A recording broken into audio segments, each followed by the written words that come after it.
Alhamdulillahi Rabbil Alameen. Wassalatu wassalamu ala Sayyidina Muhammadin wa alihi wa azwajihi wa zurriyatihi ajma'in. Allahumma rabbana arina al-haqqa haqqan warzuqna ittiba'ahu wa arina al-batila batila warzuqna ijtinabah. I think we had covered this, but we'll continue. We'll read from here just to keep the continuity.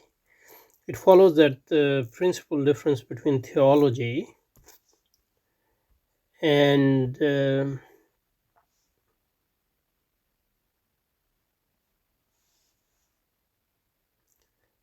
difference between theology and philosophy lies in the fact that the theologian theologian receives his principles as revealed and consider the objects with which he deals as revealed or deducible from what is revealed, whereas the philosopher apprehends his principle by reason alone and considers the object with which he deals not as revealed but as apprehensible and apprehended by the natural light of reason. So we discussed this in some detail, so we don't need to go into that again. So we can continue from here. Okay, so Bismillah. In other words, the fundamental distinction or difference between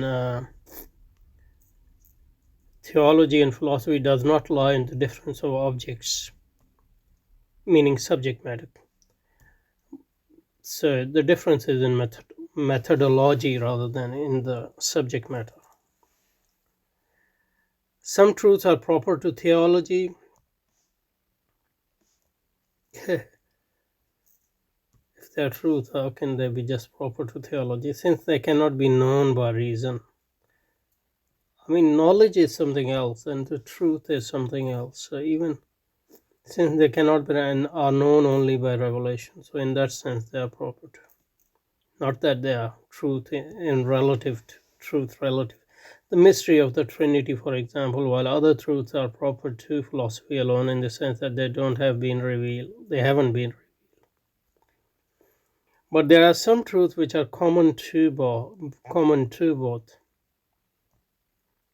Like, it's a bit strange way of putting it, but what he means is that some truth can be accessed by both philosophy and theology, others only by theology, since they have been revealed, though at the same time they can be established by reason. Okay, it is the existence of these common truths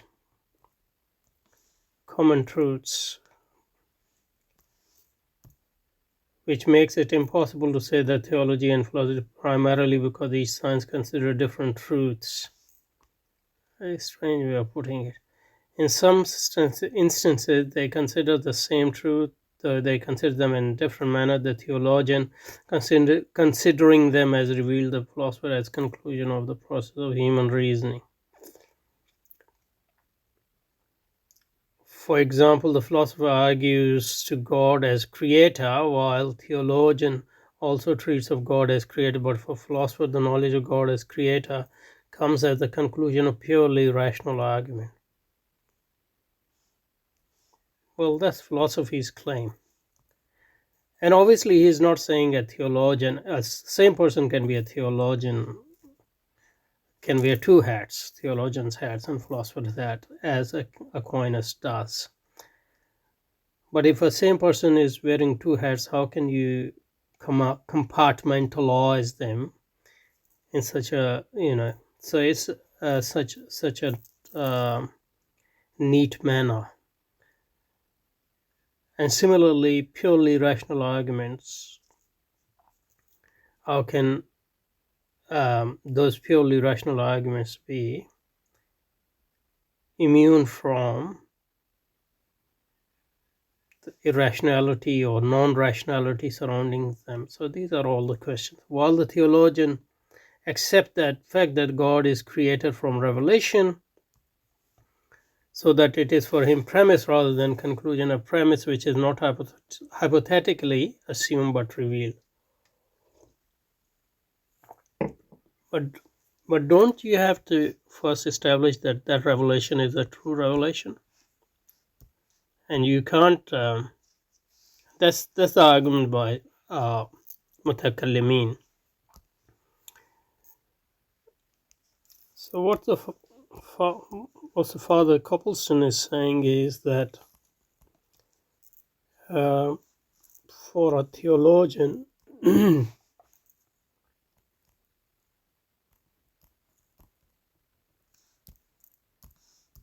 knowledge of God is revealed. On the other hand, philosopher, and these can be the same people or the same person or different person, who philosopher established the knowledge of God based on purely rational argument.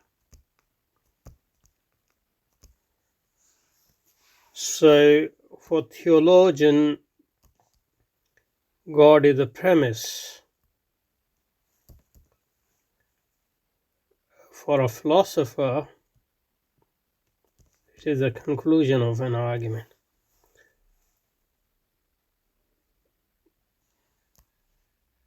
But the thing is, if a theologian believes in God because it is revealed, how does he believe in revelation? On what basis he believes in revelation? I mean, one strand in Christianity, and I don't think Aquinas is part of that strand, but I might be wrong, is that this is based on faith. So they have like in Protestantism, for example, and faith is something which is beyond reason. You accept it because you are convinced by what the experience you have gone through, personal experience you have gone through. But the question remains,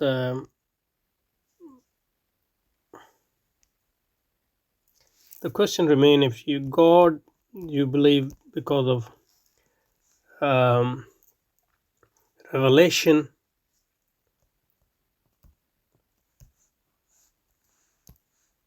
so that's fine, but what is the basis for revelation? You can't say it's based on revelation, is based on revelation, because that would be infinite regress. That's why our mutakallimin, people of kalam, say that you first establish that revelation is true, and then to establish the revelation is true, you have to actually establish that God exists, and then you have to, so God is the true God. So, and that you can't base that argument for the existence of God based on revelation, because that would be what they call circular argument. So you believe in A because of B, and you believe in B because of A, something like that, and which is a fallacious argument.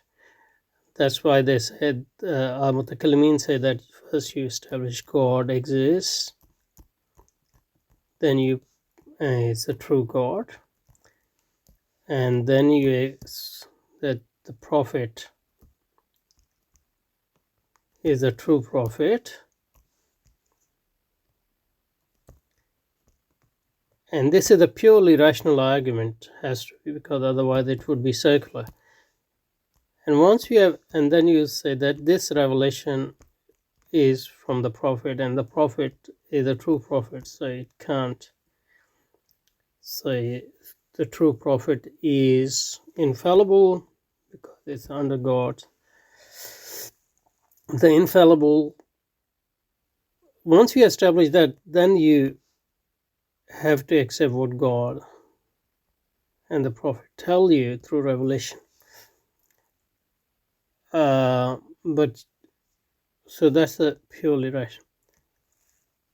And I think there is great merit to this, because I mean, we don't have to accept the mutakallim, the people of kalam claim that that purely rational argument has to be a philosophical argument in some sense, or technical argument in some sense. But unless you have some independent proof that God exists and God is a true God, and the prophet is the true prophet from God, and the book is the true book because it is revealed on the true prophet, you can't really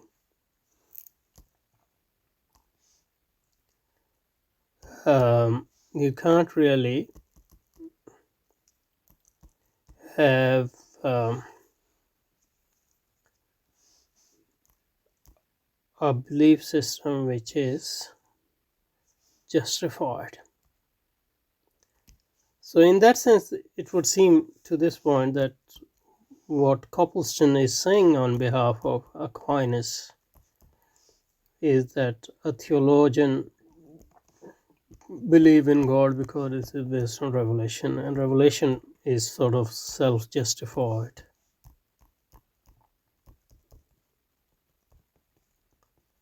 That would seem, that your belief is not based on evidence, unless you claim that revelation is self-evident. But if revelation is self-evident, at most it can be self-evident for the person receiving the revelation, but it can't be self-evident for anybody else. So it would be a purely subjective knowledge in that sense, in the sense that it can't communicate that knowledge because it doesn't have any objective argument to vouch for the veracity of that revelation. Okay, so in technical terms, in technical language, it is not primarily a difference of truth considered materially, like content-wise, or according to their content, which constitutes the difference between a truth of theology and truth of philosophy, but rather a difference of truth considered formally, that in the method. That's a strange way of putting things. Anyway, that is to say, the same truth may be enunciated by the theologian and philosopher, but it is arrived at and considered by the theologian in different way from that in which it is arrived at and considered by philosopher. But another point is, even if we accept that philosopher believe in God based on reason, theologian believe in God based on revelation, but these are the same gods, same truth. But it's not just the question of object God, but your conception of that object. So how can we be sure that the conception of God by a philosopher and theologian is the same? They are talking about the same object, unless they have some prior background agreement, etc. So that's another interesting question which we should keep in mind.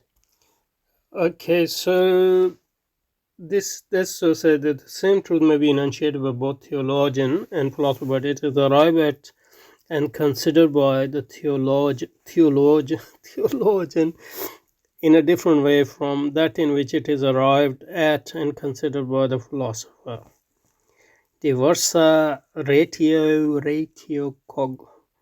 cognoscibilis diversitatem scientiarum inducet. Pardon my Latin. There is therefore no reason why another science, by science I mean discipline, so science should not treat of the same objects, we don't know they are the same as known by the light of divine revelation, because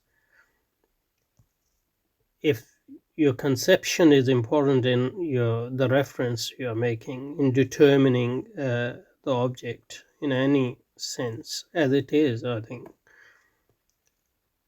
then the mere fact that you have two different methods might actually create the problem whether you are referring to the same object or not. And anyway, there is therefore no reason why, known by the light of divine revelation, which the philosophical science treat of according as they are knowable by the light of natural reason. Hence, the theology, which belongs to sacred doctrine,